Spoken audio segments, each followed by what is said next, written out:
Hey there, everybody. Hope your day is going well. Carried with Old School Gaming here, and welcome to another PokeTalk. Yeah, so I definitely found a better position for the face cam. I can see more than just only up from here. Whatever.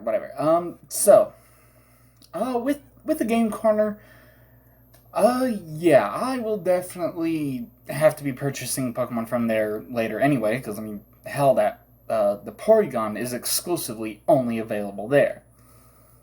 Thing is, I was doing some math on like how many exact chips I would need to get like pretty much all the Pokemon I would need from there, but somehow, somewhere, I screwed up and added an extra zero to what I had. I mean, hell, if I had 10 times the money I went in there with, then yeah, I could definitely afford it, but it just didn't work out. But I won't be dropping any all my money again there until uh for quite a while actually. It'll be like will be after I get it'll be like right after I get the super rod on the one route like south of Lavender leading and then all the way down leading into Fuchsia City. Yeah, I don't know what level I'll be grinding everyone to at that point, but it's definitely going to take a while for me to get there. So now I'm just, grinding everyone to level 42. Then I'll just get the rainbow badge, and then more grinding. Oh boy. Yeah. And of course, everyone getting to level 42 will include that free Eevee, but I'm not evolving it. It's just going to remain unevolved forever. After all, like I said before, I want to get all 151 trophies on Pokemon Stadium. And hell, if I have an Eevee that, learns some decent moves, actually, I don't really need to evolve it. I mean, if I really did want to evolve it, I could. I would probably choose of the three evolutions. I would probably choose Vaporeon, just because even through all three games, the uh, the lack of water Pokemon is something.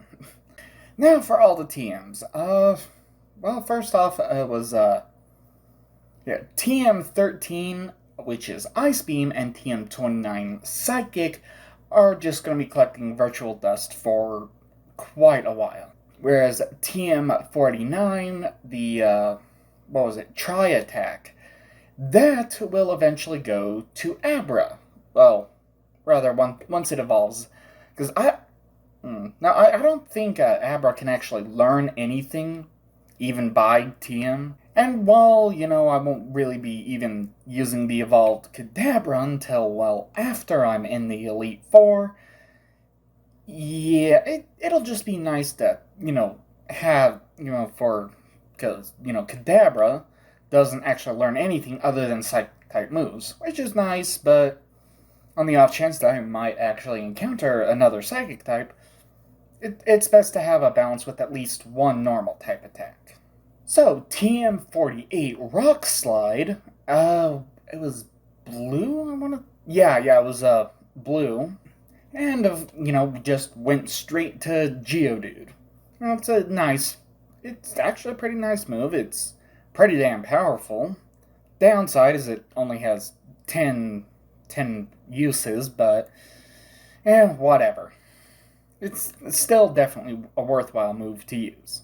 And as you saw with yellow, the HM02 Fly went to Pidgey.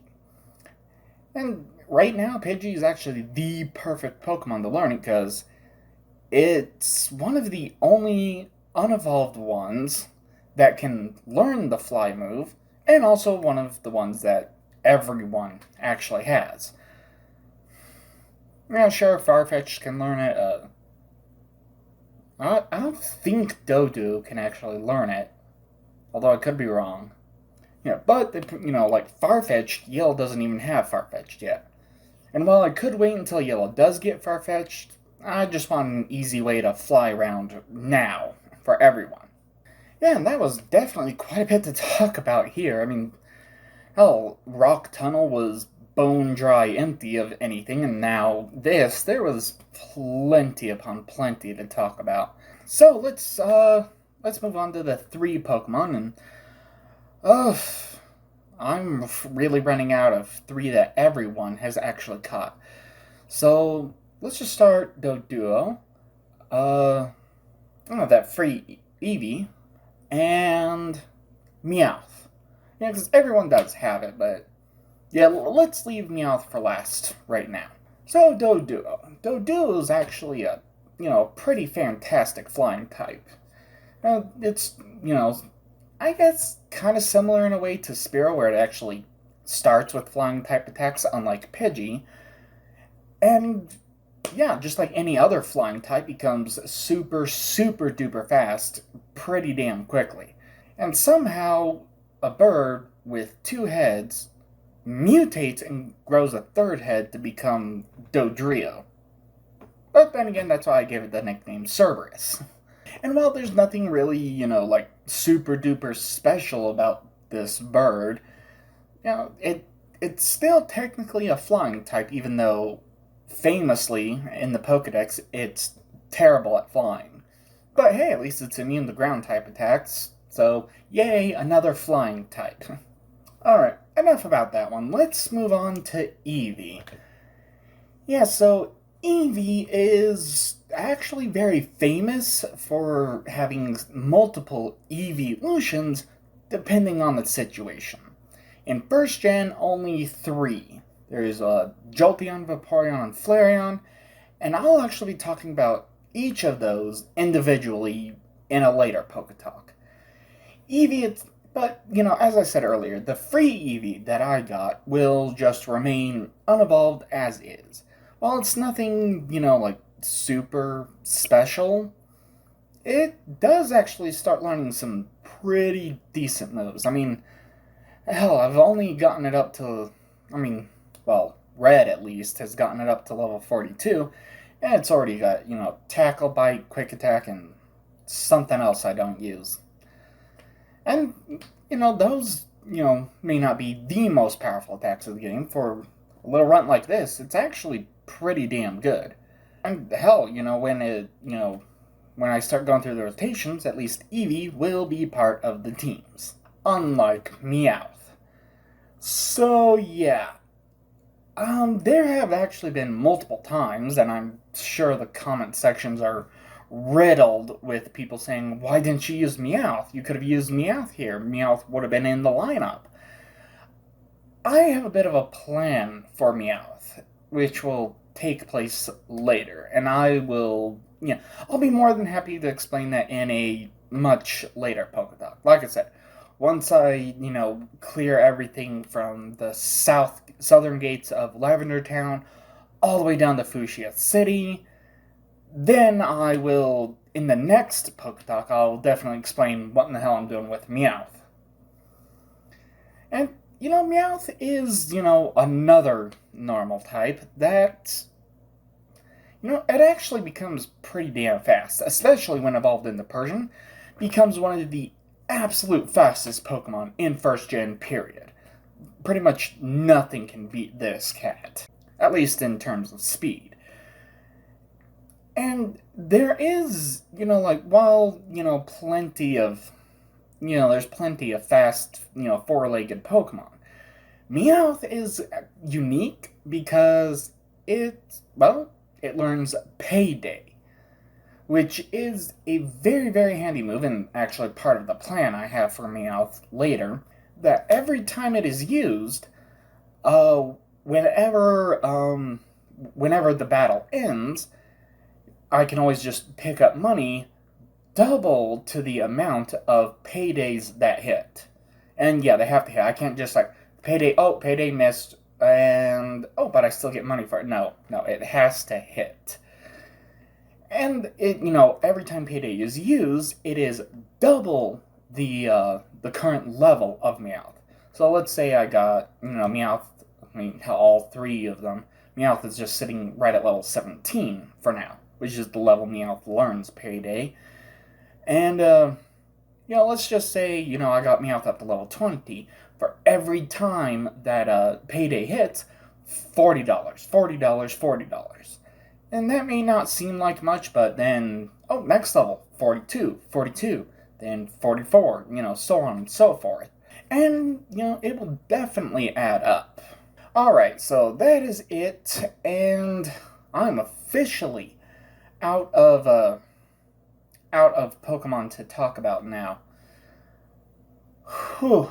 So the question is, what do I do? Well, technically I'm not out of Pokemon to talk about. I just want to stick with Pokemon that all three versions have caught. I suppose I could make some exceptions, because, Red has, Red and Blue both have Growlithe. Oh, that's right, I totally forgot to say that at the beginning. You know what? I'll just say it here, because, yeah. As I was saying, Red got Growlithe and Blue got Vulpix. Well, they got 3 each, so might as well just trade one of each.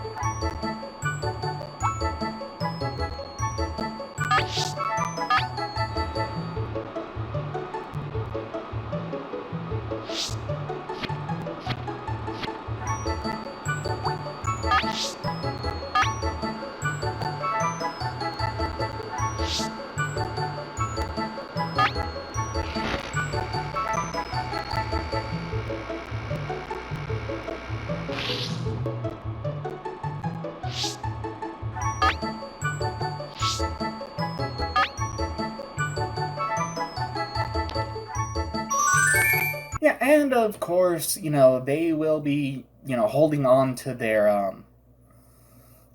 extra Growlithe and Vulpix for a while yet, until Yellow gets something that can trade it back to them.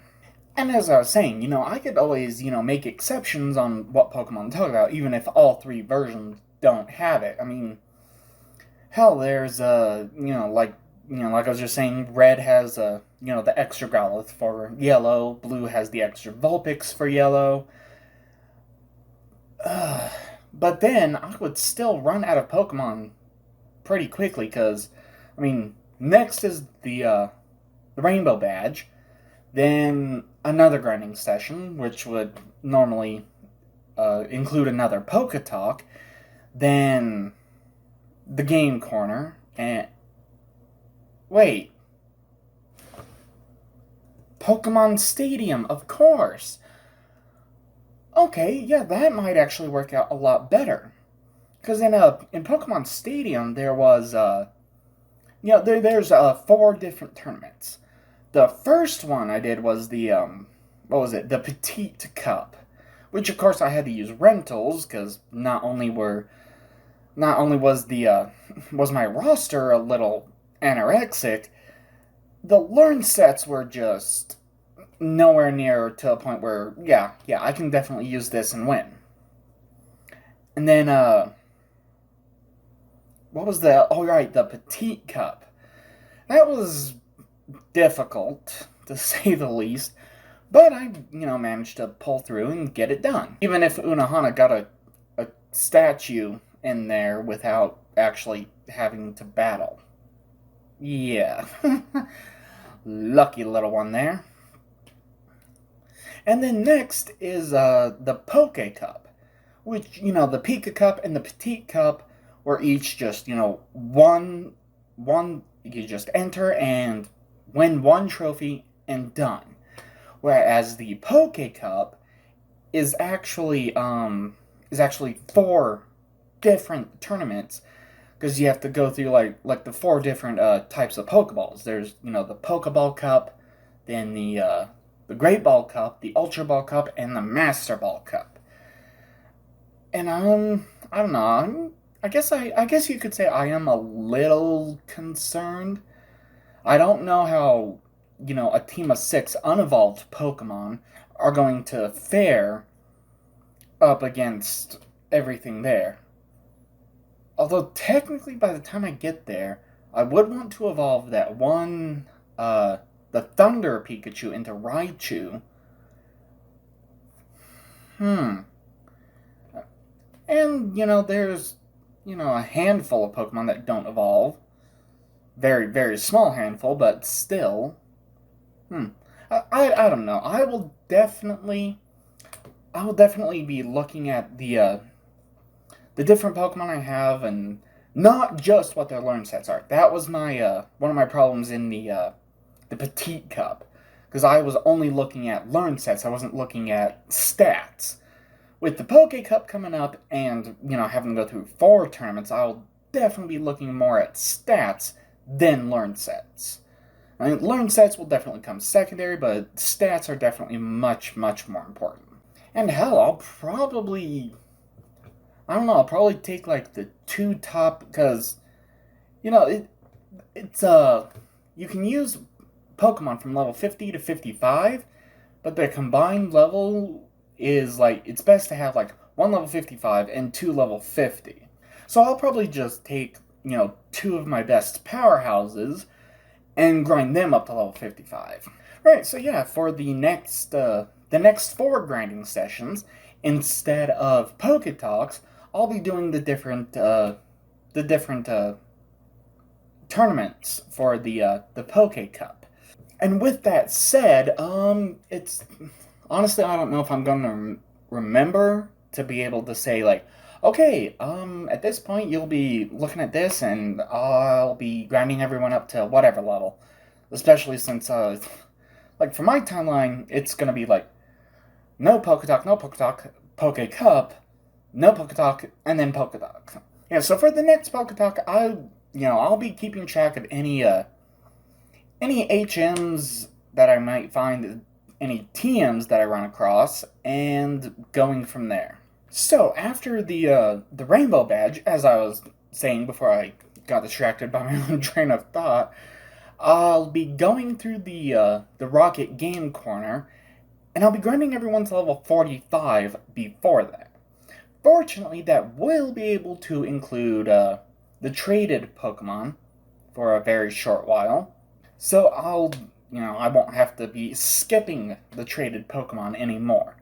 Then, after the Rocket Hideout, I will be grinding everyone to level 47, and then take on the Pokemon Tower. That'll be interesting. But, speaking of the Pokemon Tower, like, all the channelers only use Ghost type. And I think it's 98% of wild encounters are only with Ghost types.